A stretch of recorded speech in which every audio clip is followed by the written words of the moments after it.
मुझको लगता है कि ये आदमी बहुत नीच किस्म का आदमी है, इसमें कोई सभ्यता नहीं है और ऐसे मौके पर इस प्रकार की गंदी राजनीति की क्या आवश्यकता है।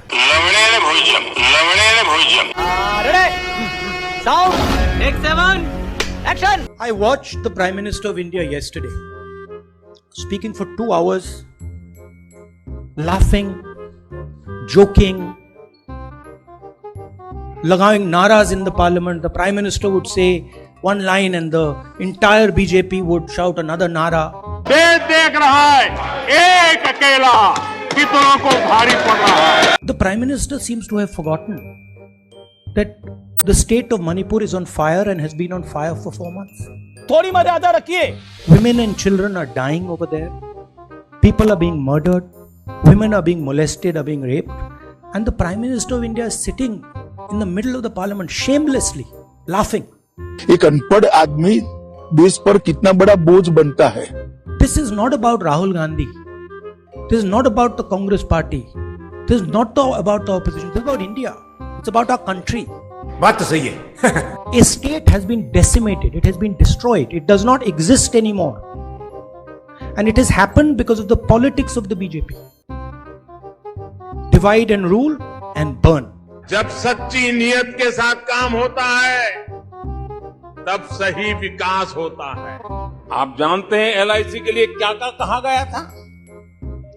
एलआईसी बर्बाद हो गई, गरीबों के पैसे डूब रहे हैं, गरीब कहां जाएगा? बेचारे ने बड़ी मेहनत से एलआईसी में पैसा डाला है। आएगा मजा खेल का, बहुत मजा आएगा।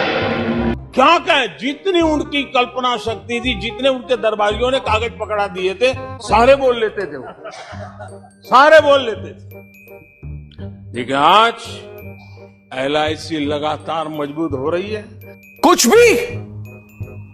भी देश की सबसे बड़ी बीमा कंपनी भारतीय जीवन बीमा निगम यानी एलआईसी के शेयरों की लिस्टिंग को 1 साल पूरा हो चुका है। पिछले साल जब एलआईसी का आईपीओ लॉन्च हुआ तो इसमें रिटेल इन्वेस्टर्स ने बढ़ चढ़कर हिस्सा लिया था, लेकिन पिछले 1 साल में एलआईसी के शेयरों में पैसा लगाने वाले निवेशकों को तगड़ा नुकसान उठाना पड़ा है।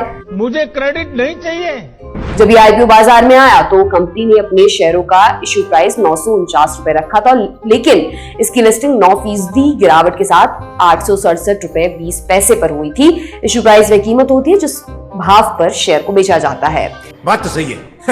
अब 1 साल बाद भी इसमें पैसे लगाने वाले लोगों को तगड़ा झटका लगा है। इश्यू प्राइस की तुलना में कंपनी के शेयरों की कीमत 1 साल में और भी घट गई है, क्योंकि एलआईसी का शेयर अपने इश्यू प्राइस से करीब 40% नीचे लुढ़क चुका है। कैसे?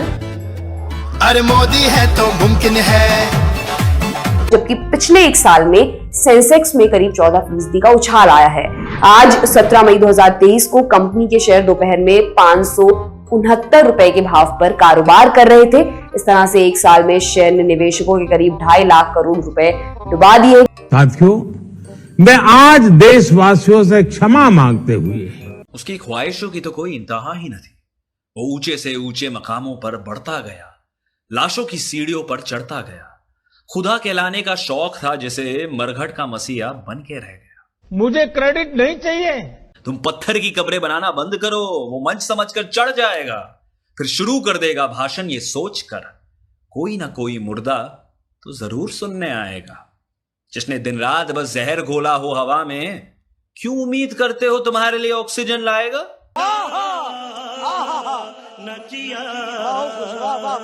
शमशानों कब्रिस्तानों में कंपटीशन कराने वाला क्या खाक तुम्हारे लिए अस्पताल बनवाएगा? ऐसा ना समझो कि उसे तुमसे मोहब्बत नहीं या तुम्हारे जिंदा रहने में उसे कोई इंटरेस्ट नहीं। बस उससे कुछ कहो मत, सुनते रहो, फिर देख लेना मियां, जिंदों की तो क्या ही कहो, वो बहुत जल्द मुर्दों से भी वोट डलवाएगा। इतनी खुशी मुझे आज तक। बात आज ये है, अबे चुप, औकात बता देंगे, चुप बैठ। ये किसने कहा था भाई? केंद्र के एक मंत्री ने कहा था अभी 4 दिन पहले संसद में। उसको सस्पेंड किया है, नोटिस। नाम लीजिए ना, नारायण राणे। मैं कह रहा हूं नारायण राणे। अरे बैठ, पीछे बैठ। व्यक्तिगत मंत्री जी, माननीय मंत्री जी, अरे पंतप्रधान जी के ऊपर बोलने का कोई अधिकार नहीं है, औकात नहीं उनकी। बच्चा प्रधान जी के ऊपर बोलने की उंगली भी बताया ना। Thank you. तो तुम्हारी औकात में निकालूंगा क्या असलियत में निकालूंगा। जिसके लिए कहते थे कि वो जेल के अंदर होना चाहिए, ये 800 करोड़ 700 करोड़ 600 पता नहीं कितने करोड़ बताते थे, आज वो वॉशिंग मशीन से धुलकर वहां पर बैठकर पूरे संसद को चुप कर रहा है। उसके ऊपर नोटिस गया क्या किसी का? नहीं। चुप, अरे चुप, औकात बता देंगे, तुम्हारा तो औकात बताएंगे हम। ये सेंटेंस था ना। आज आप लोग जिस तरह से संसद को चला रहे हैं पूरा देश देख रहा है, और जो अहंकार आप लोगों का है, एक महिला जो स्वयं में केंद्र की मंत्री हैं, वो कहती है ईडी आ जाएगी, हाँ हाँ हंसे हंस के। अरे बाप रे, ये तो धोती खोल रहा है। ईडी आ जाएगी। और जब एक मीडिया वाले ने पहलवानों का सवाल पूछा, पहले एक सवाल पूछा मीडिया वालों ने, तो सड़क पर भागती हुई नजर आई थी मीनाक्षी लेखी जी। पूरे देश ने देखा है आपकी जो दोहरी जो मापदंड है, ये पूरा देश देख रहा है। ये नियमों का हवाला देना बंद कीजिए और केवल ये बताइए कि नारायण राणे को सस्पेंड अभी तक क्यों नहीं किया? ठीक है, मुझे क्रेडिट नहीं चाहिए। राहुल गांधी में कोई उम्मीद है? यार देखो, एक आदमी जिसकी दादी ने कुर्बानी दी हो, जिसके फादर ने इस देश के लिए कुर्बानी दी हो, एक एमफिल की हुई है इंग्लैंड से इकोनॉमिक्स में, पढ़ा लिखा आदमी है। पहली बात तो मैं कोई पढ़ा लिखा व्यक्ति नहीं। आपके हिसाब से Rahul Gandhi is better than Modi? Much better than, not दस बेटर, मच बेटर। अच्छा, हाँ जी। बस चुनाव में तो क्या होता है हाल? चुनाव में क्या हाल होगा आप देख लीजिएगा, अभी आने वाला अगले साल। इस बार उम्मीद कुछ अलग है क्या? पता लग जाएगा वो तो 24 में। मजा नहीं आ रहा है। भाजपा के प्रवक्ताओं को मैं अपने गली के कुत्तों से ज्यादा नहीं देखता हूँ। मस्त जोक मारा, ये हंस रहे हलकट हंस। जरूर जाके कहो भाजपाइयों से कि राहुल गांधी के दरवाजे पे जाके झाड़ू पोछा लगा करके माफी मांग ले। राहुल गांधी अब आंधी हो चुका है, मजा नहीं आ रहा है। और वो इंडिया में है और हम लोग इंडिया को सपोर्ट कर रहे हैं। अब इंडिया जीतेगा। तू समझा? हाँ। नहीं, तू समझा नहीं। बुलाइए मीटिंग, हम एक स्वर में बोलेंगे कि अगर बच्ची का बलात्कार करते हो तो इस देश में सजाए मौत होगी।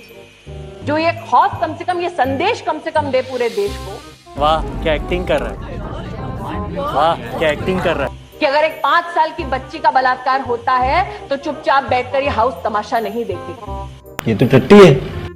जो लोग कानून जानते हैं वो जानते हैं कि जब इन्वेस्टिगेशन चल रही होती है तो उस इन्वेस्टिगेशन में हस्तक्षेप करके महिला के खिलाफ ही जाना एक पद्धति बन गया है, जो मैं नहीं करना चाहती। सब चंगासी। वो जुडिशियल प्रोसेस निष्पक्ष रूप से चले, इन्वेस्टिगेशन निष्पक्ष रूप से चले, इसी में महिला की मदद हो सकती है। तो धन्यवाद दोस्तों, आपसे मिलने का मौका मिला। Thank you very much and thanks for everything.